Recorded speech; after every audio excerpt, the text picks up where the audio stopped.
Pourquoi les États-Unis ont-ils attaqué la Libye, l'Irak, l'Afghanistan et le Yémen? Pourquoi les agents américains contribuent-ils à la déstabilisation de la Syrie? Et pourquoi le gouvernement américain cherche-t-il tant à détruire l'Iran, en dépit du fait que l'Iran n'a attaqué aucun pays depuis 1798? Qui sera le prochain? Et vers quoi allons-nous?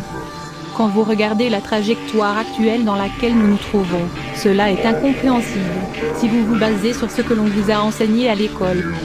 Et cela n'a absolument aucun sens, si vous fondez votre vision du monde sur la propagande, que les médias dominants tentent de faire passer pour des informations. Mais cela est parfaitement sensé, une fois que vous connaissez les réelles motivations des pouvoirs en place. Afin de comprendre ces motivations, nous devons d'abord regarder l'histoire.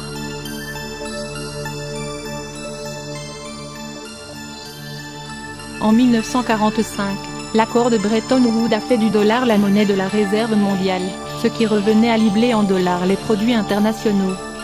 Cet accord, qui donne aux États-Unis un avantage financier, a été établi, à condition que l'argent puisse être convertible en or, avec un taux constant de 35 $ par gramme. Les États-Unis ont promis de ne pas imprimer beaucoup d'argent, mais ce n'était qu'un engagement verbal, car la Réserve fédérale a refusé de permettre toute vérification ou surveillance de son processus d'impression. Dans les années ayant précédé les années 1970, les dépenses de la guerre du Vietnam ont fait prendre conscience à de nombreux pays que les États-Unis ont imprimé beaucoup plus d'argent qu'ils n'en avaient en or. Et en conséquence, ils ont commencé à demander de l'or en retour. Bien sûr, cela a déclenché une baisse rapide de la valeur du dollar. La situation a atteint son paroxysme en 1971, lorsque la France a tenté de retirer ce qu'elle possédait en or. Nixon a refusé. Le 15 août, Nixon a prononcé le discours suivant. J'ai chargé le secrétaire au Trésor de prendre les mesures nécessaires pour défendre le dollar contre les spéculateurs. J'ai chargé le secrétaire Connally de suspendre temporairement la convertibilité du dollar en or ou les autres actifs en réserve, sauf pour des sommes et conditions jugées dans l'intérêt de la stabilité monétaire, ainsi que pour les meilleurs intérêts des États-Unis. Ce n'était évidemment pas une suspension temporaire comme ils le prétendent, mais plutôt un changement permanent. Et pour le reste du monde, qui avait confié aux États-Unis son or, il s'agissait purement et simplement d'un vol. En 1973, le président Nixon demanda au roi Faisal, d'Arabie Saoudite, de n'accepter les paiements pour le pétrole qu'en dollars, et d'investir les profits excédentaires dans les bons du Trésor et les billets américains. En retour, Nixon garantissait une protection militaire des champs de pétrole saoudiens. L'offre a été entendue à l'ensemble des pays des producteurs de pétrole dans le monde, et en 1975, tous les membres de l'OPEP ont accepté de ne vendre leur pétrole qu'en dollars américains. Le mouvement consistant à décupler le dollar de sa parité or, en le rattachant au pétrole étranger. Cela a instantanément forcé tous les pays importateurs de pétrole du monde à maintenir un approvisionnement constant de billets de la Réserve fédérale. Et pour avoir ce papier, ils doivent envoyer des biens physiques à l'Amérique. Voici comment le pétrodollar est né. Les billets s'en allaient, et tous ceux dont les États-Unis avaient besoin arrivaient, et les États-Unis sont devenus très riches. Ce fut la plus grande escroquerie financière de l'histoire.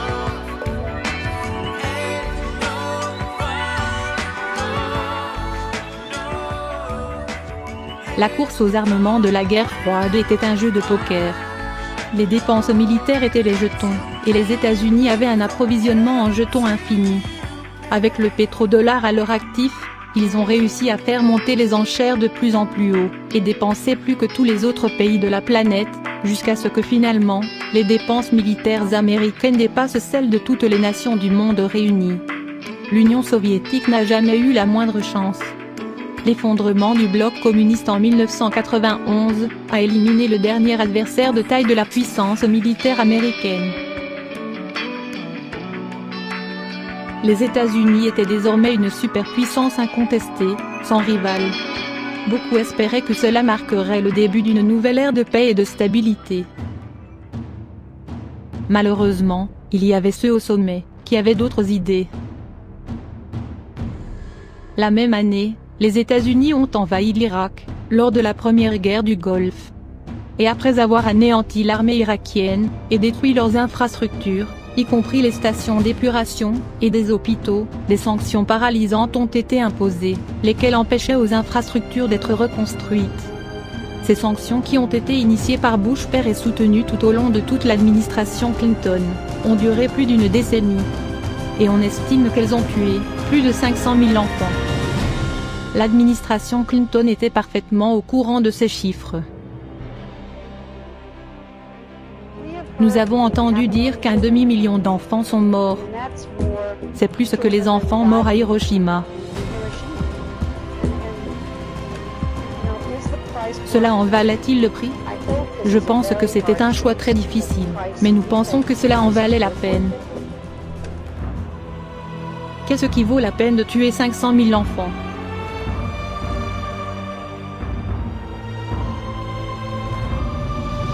En novembre 2000, l'Irak a commencé à vendre son pétrole, exclusivement en euros. Il s'agit d'une attaque directe sur le dollar, et sur la domination financière américaine, et cela n'allait pas être toléré. En réponse, le gouvernement américain, avec l'aide des médias dominants, ont commencé à mettre en place une campagne de propagande massive, affirmant que l'Irak possédait des armes de destruction massive et qu'elle avait l'intention de les utiliser. En 2003, les États-Unis ont envahi l'Irak, et une fois qu'ils eurent pris le contrôle du pays, les ventes de pétrole ont été de nouveau adossées au dollar. Ceci est particulièrement remarquable, dans le sens où revenir au dollar entraînait une perte de 15 à 20% sur les revenus, en raison de la valeur élevée de l'euro. Cela n'a aucun sens, sauf si vous prenez le pétrodollar en compte. Alors je suis revenu le voir quelques semaines plus tard, et à ce moment-là, nous bombardions l'Afghanistan. J'ai demandé, prévoyons-nous toujours d'aller en guerre contre l'Irak? Il a dit, c'est pire que cela. Il s'est baissé et a pris un document rangé au bas de son bureau, et il a dit, je viens de récupérer ça, d'en haut, c'est-à-dire l'équivalent aujourd'hui du bureau du secrétaire de la Défense. Il s'agit d'un mémo qui décrit comment nous allons détruire 8 pays, en 5 ans. En commençant par l'Irak, puis la Syrie, le Liban, la Libye, la Somalie, le Soudan, et en finissant avec l'Iran. Jetons un coup d'œil sur les événements de la dernière décennie. Et voyons si on peut en tirer un modèle. En Libye, Kadhafi était en plein processus d'organisation d'un bloc de pays africains, visant à créer une monnaie basée sur l'or, appelée le dinar, que ces pays avaient l'intention d'utiliser pour remplacer le dollar dans cette région. Les forces américaines et l'OTAN ont aidé à déstabiliser et à renverser le gouvernement libyen en 2011, et après la prise de contrôle de la région, les États-Unis ont armé les rebelles, exécuté de sang-froid Kadhafi, et immédiatement mis en place la Banque centrale libyenne. L'Iran mène depuis un certain temps une campagne active visant à mettre fin aux ventes de pétrole en dollars. Et il a récemment passé des accords afin de commencer à vendre son pétrole contre de l'or. En réponse, le gouvernement américain, avec l'aide des médias dominants, a tenté de créer un soutien international pour encourager des attaques militaires, sous le prétexte d'empêcher l'Iran de construire une arme nucléaire. En attendant, ils ont mis en place des sanctions visant à provoquer un effondrement de l'économie iranienne, sanctions que les responsables américains admettent ouvertement. La Syrie est le plus proche allié de l'Iran, et ils sont liés par des accords de défense mutuelle. Le pays est actuellement en train d'être déstabilisé avec l'aide de l'OTAN.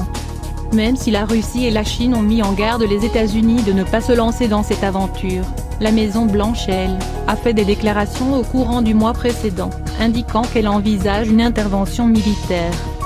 Il est évident que l'on ne réalise pas ce qu'une intervention militaire en Syrie et l'Iran signifie.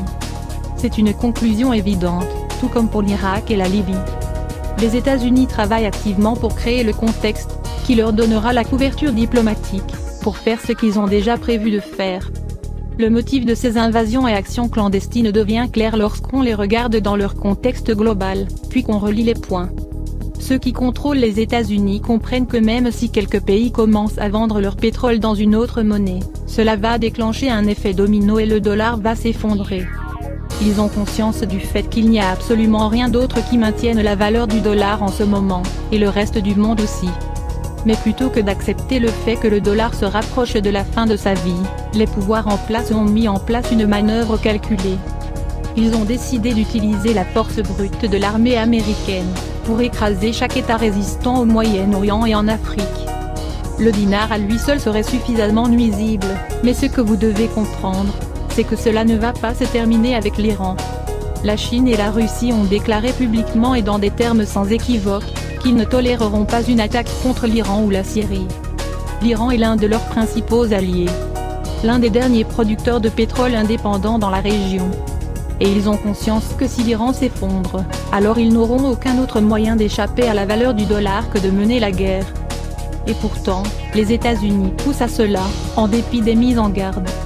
Ce que nous voyons ici, c'est une trajectoire qui mène tout droit à l'impensable. C'est une trajectoire qui a été cartographiée il y a des années, en tout état de conscience des conséquences humaines que cela implique. Mais qui est-ce qui nous a mis sur cette voie ? Quel genre de psychopathe est prêt à déclencher volontairement un conflit mondial qui entraînerait des millions de dettes, juste pour protéger la valeur d'une monnaie papier ? Ce n'est évidemment pas le président. La décision d'envahir la Libye, la Syrie, l'Iran, a été prise des années avant qu'Obama soit sous le feu des projecteurs nationaux et pourtant, il ne fait qu'exercer ses fonctions, tout comme l'ont fait les marionnettes qui l'ont précédé. Qui est-ce qui tire les ficelles ? Souvent, la meilleure réponse à ce genre de questions se trouve dans une autre question, à qui cela profite ? Bien sûr, ceux qui ont le pouvoir d'imprimer le dollar à partir de rien, ont le plus à perdre si le dollar venait à tomber. Depuis 1913, ce pouvoir est détenu par la Réserve fédérale. La Réserve fédérale est une entité privée, détenue par un conglomérat des banques les plus puissantes au monde, et les hommes qui contrôlent ces banques sont ceux qui tirent les ficelles. Pour eux, c'est juste un jeu. Votre vie et celle de ceux que vous aimez, ne sont que des pions sur leur échiquier.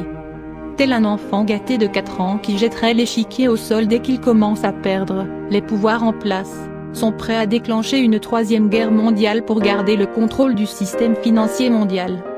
Rappelez-vous-en, lorsque ces guerres s'étendront et s'accéléreront. Rappelez-vous-en, lorsque votre fils ou le fils de votre voisin rentrera à la maison dans un cercueil entouré d'un drapeau. Rappelez-vous-en, quand ils pointeront du doigt le nouveau boogeyman. Parce que les aliénés qui dirigent ce spectacle iront aussi loin que vous le leur permettrez. Alors combien de temps nous reste-t-il ? J'entends ça constamment, mais c'est la mauvaise question. Demander combien de temps il nous reste est une posture passive. C'est l'attitude d'un prisonnier qui attend qu'on le sorte d'un fossé, et qu'on lui tire une balle dans la tête. Quelles sont nos chances ? Peut-on changer le cours des choses ? Mauvaise question encore. Les chances n'ont plus d'importance. Si vous comprenez ce à quoi nous sommes confrontés, alors vous avez une responsabilité morale, de faire tout ce qui est en votre pouvoir, pour changer le cours des choses, sans regarder quelles sont nos chances. Pour éradiquer la force maladive de ce projet financier, et traîner ces cartels criminels en justice, nous n'avons pas d'autre choix qu'une révolution. Le gouvernement ne va pas nous sauver, le gouvernement est complètement infiltré, et corrompu jusqu'à l'os.